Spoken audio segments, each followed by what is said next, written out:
Panahon. Para po sa atin pong bantay panahon, ayon po sa Pag-asa, Northeast monsoon o amihan ang nakakaapekto pa rin sa northern na Central Luzon. Shoreline po naman na nakakaapekto sa eastern sections ng Southern Luzon, Visayas. Samantala, easterlies po naman ang nakakaapekto sa nalalabing bahagi ng bansa. Ang Eastern Samar at Samar ay makakaranas po ng maulap na kalangitan na may kalat-kalat na pagulan at pulo-pulong pagkidlat, pagkulog dahil po sa shoreline. Ang natitirang bahagi po ng Eastern Visayas at Palawan, kasama po ang Kalayaan Islands, ay makakaranas ng maulap na kalangitan na may kalat-kalat na pagulan at pagkidlat, pagkulog dahil po sa easterlies. Ang natitirang bahagi po ng Visayas at Occidental Mindoro ay makakaranas po naman ng bahagyang maulap hanggang sa maulap na kalangitan na may pulo-pulong pagulan o pagkidlat, pagkulog dahil po sa easterlies. Ang Eastern Visayas ay makakaranas po ng katamtaman hanggang sa malakas na hangin mula po sa silangan hanggang hilagang silangan na may katamtaman hanggang sa maalo na karagatan.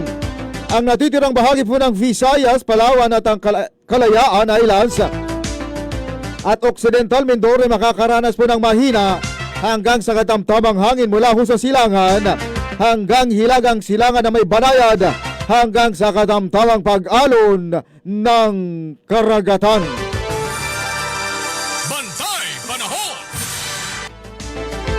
Tuloy-tuloy pa rin ho tayo mga kapuso. Si Ma'am Yang Gabinete Naval, good morning Super Rodel. Super Wilmar po ito, watching from San Rafael. Magandang umaga po sa mga taga-barangay San Rafael. Si Ma'am Bing Dave, good night and good morning po ulit. God bless. Salamat Ma'am Bing ha. At si Ma'am Angelita Navelia Cadiena, good morning po. Magandang umaga rin po at maraming salamat po. Ayun po'y maaga pang gising. Samantala, sa iba pa po nating mga balita, puntahan ho natin ang balita mula kay Super Kenneth Calumres. Super Radio Puerto Princesa DYSB. Ito ang balita. Ito ho, dalawang individual inaresto ho sa illegal po na pagbebenta ng paputok sa Bakungan, Puerto Princesa City. Super Radio Police Report. Alamin ho natin ang detalye ng balitang yan. Super Kenneth Calumres sa detalye ng balita. Pasok! Arestado ang dalawang individual dahil sa illegal na pagbebenta ng mga paputok sa isinagawang buy-bust operation sa Purok Isang Diwa, Barangay Bakungan sa lungsod ng Puerto Princesa. Kinilala ang mga ito sa alias na Norilyn, 26 anyos at alias GR, kapwa residente sa lugar. Nahuli ang mga ito matapos muna magbenta ng 15 piraso ng kwitis at isang kahon ng 3-star o labintador sa halagang 500 piso.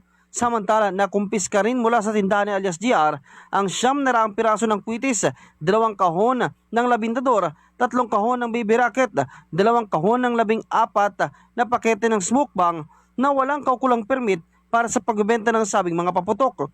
Kasalukuyan na sa kustudiya na ng pulisya ang mga naarestong individual at tinahanda mga kaso laban sa kanila sa paglabag sa Republic Act 7183 o mas kilala bilang Firecrackers Law. Ako si Kenneth Calumres ng GMA Super Radio Palawan. Dapat totoo. Maraming salamat Super Kenneth Calumres. Hindi ho basta-basta po yung pagbebenta ng paputok mga kapuso. Hindi po pwede yang dyan lang sa mga sari-sari store po ninyo ibebenta yan. Hindi katulad po yan ng asukal o ng kape, ng gatas na kung gugustuhin nyo yung magtinda, pwede nyong itinda. Yan hong pagbebenta ng paputok ay may mga kinakaukulang mga dokumentasyon at mga papeles na kailangang i-comply bago po kayo makapagtinda. Para po maging legal.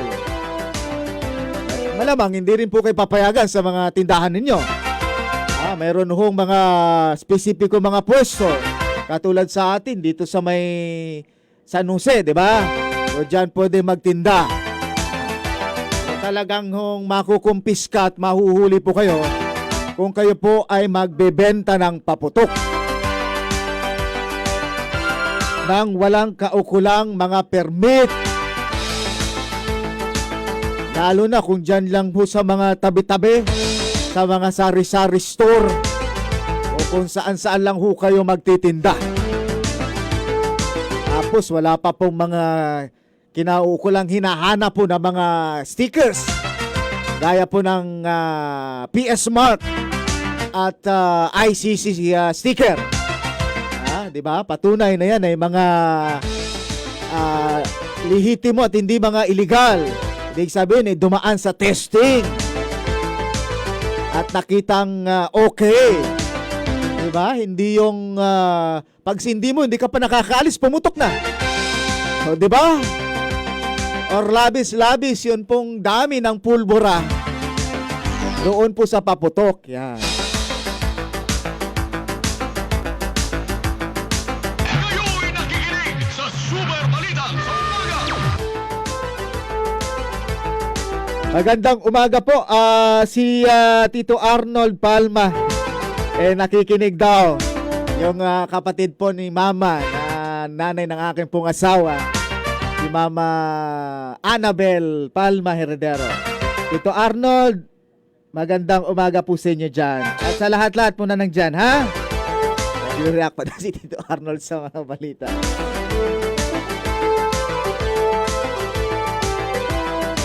Kayo'y nakikinig sa Super Balita sa Umaga.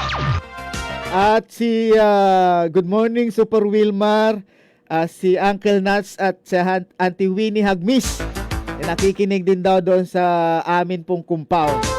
Maraming salamat sa inyo pong pakikinig at panunood. Ang iba po'y radyo, ang iba po'y sa Facebook. Samantala, sa iba pa pong mga balita, ito po namang Department of Trade and Industry naglabas po ng listahan. Pakinggan ho ninyo. Naglabas po ng listahan ng Certified Fireworks para po sa pagsalubong sa bagong taon. Super Radio Local News. Huwag ko kayong bibili ng kung ano-ano lang para rin po sa inyong kaligtasan. Pero kung mas maiging wag na wag nang magpaputok, mas maigi yun. Pero kung hindi talaga kaya na hindi magpaputok, yung ligtas po ang inyo pong bibili. Alamin natin ang detalye ng balita yan mula kay Super June Visor Bantaculo. Sa detalye ng balita, pasok! Naglabas ang Department of Trade and Industry sa pamagitan ng Bureau of Philippine Standards ng updated na listahan ng mga certified fireworks na pasado sa Philippine Standard Quality Mark ilang araw bago ang pagsalubong sa bagong taon. Sa inilabas sa DTI BPS Advisory, 10 fireworks manufacturers ang may valid PS Certification Mark license, kabilang ang Diamond Fireworks, Dragon Fireworks, Dreamlight Fireworks, GPL, Nation Fireworks at iba pa. Ayon sa ahensya, mahalagang tiyakin ng mga mamimili na may PS mark at license number ang paputok at bumili lamang mula sa mga lisensyadong manufacturer at retailer upang masigurong ligtas at di kalidad ang produkto. Ang kumpletong listahan ng DTI BPS Certified Fireworks ay maaring makita sa link na nakapost sa kanilang official Facebook account. Ako si June Visor Bantaculo ng GMA Super Radio Palawan, dapat totoo. Ang balitang ito ay inihatid sa inyo ng Ang balitang ito ay hatid sa inyo ng BioFlu. 2 or more symptoms, baka flu na yan, i-BioFlu na. Maraming salamat Super June Visor Bantaculo. Kaya yun na nga ho, siguraduhin ho natin na yun hong mga bibilin ho natin paputok ay nasa maayos at legal. Hindi ho yung illegal na mga paputok. Mayroon hong may inilabas din ang PNP na mga listahan na bagay pinagbabawal pong paputok. Wag nyo na hong bibilihin yung pong mga ganon. Yun po mga prohibited. Ibig sabihin nun, nakakadisgrasya ho yun. Lagi ho yun yung mga nagiging dahilan ng pagkakadisgrasya ho sa paputok, mga kapuso. At saka yung iba doon, sobrang lalakas. Si Sir Reynald Brian Villagracia, good morning. Magandang umaga po, maraming salamat. Sabi ni ma'am, bumili ako sa tindahan, mabuti pa ang tindahan, maraming pagpipilian. Pero ako yung nasa harap di mo patin pinili. Kasi iba ang gusto mo. Matindi ang hugot mo, mama. Tuloy-tuloy ho tayo sa atin ho mga balita. Super Radio Puerto Princesa DYSB. Ito ang balita. Samantala, motorista po patay matapos po namang mahulog sa bangin sa barangay Santa Cruz dito po sa lungsod.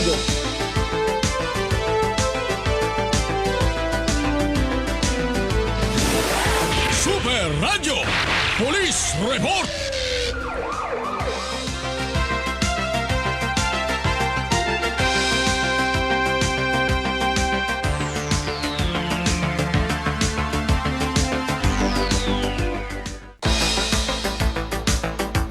Samantala, babalikan ho natin ang balitang yan.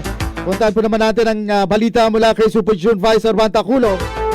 Pagdadala ng paputok sa mga pantalan, mahigpit pong ipinagbabawal ng Philippine Ports Authority.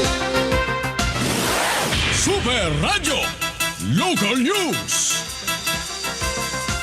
Alamin ho natin ang detalye ng balitang yan. Super June Visor Bantaculo. Sa detalye ng balita, pasok! Nagpaalala ang Philippine Ports Authority na mahigpit na ipinagbabawal ang pagdadala ng mga explosive, mga flammable materials at paputok sa mga barko at loob ng pantalan. Ayon sa PPA, huwag nang tangkain pang magdala ng paputok sa pantalan dahil tiyak na mahuhuli rin ito. May mga x-ray machine na dinadaanan ng mga pasahero at kahit itago ang paputok sa damit ay maaari pa rin itong makita. Dahil dito pinayuhan ng PPA ang publiko na sumunod sa pulisiya upang maiwasan ang abala sa biyahe at tiniyak ng PPA na mananatiling nakaalerto ang mga tauhan ng ahensya upang magbantay sa seguridad at kaayusan ng mga pantalan ngayong inaasahan pa ang dagsa ng mga pasahero. Ako si John Visor Bantaculo ng GMA Super Radio Palawan. Dapat totoo.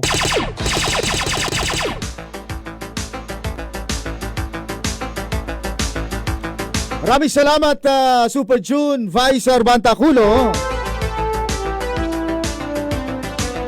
Samantala,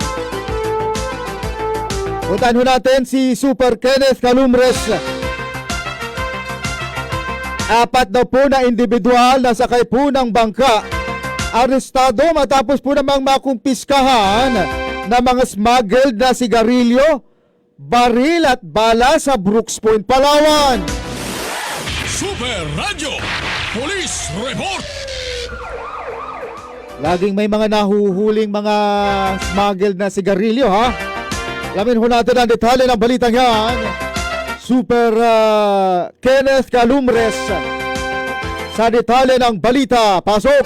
Arestado ang apat na individual na sakay ng isang bangka matapos makumpiskahan ng mga smuggled na sigarilyo, isang baril at mga bala sa sitio Abubakar, Barangay Kalasigen, Brooks Point, Palawan, kung saan sa isinagawang operasyon ng 2nd Special Operation Unit Maritime Group Palawan. Katuwang ang iba't ibang law enforcement agency ay nasamsam sa mga naturang individual ang mahigit 31 master cases ng iba't ibang uri ng sigarilyo na walang dokumento, pati na rin ang isang uri ng baril at mga bala nito. Kasalukuyang nasa kustudiya na ng mga otoridad ang apat na naaresto at mahaharap sa kasong paglabag sa Republic Act 10643 o Graphic Health Warnings on Tobacco Product Act, Provincial Ordinance No. 3159 o Anti-Illicit Trade and Fake Goods Ordinance at Republic Act 10591 o ang Comprehensive Firearms and Ammunition Regulation Act. Ako si Kenneth Columrista, GMA Super Radio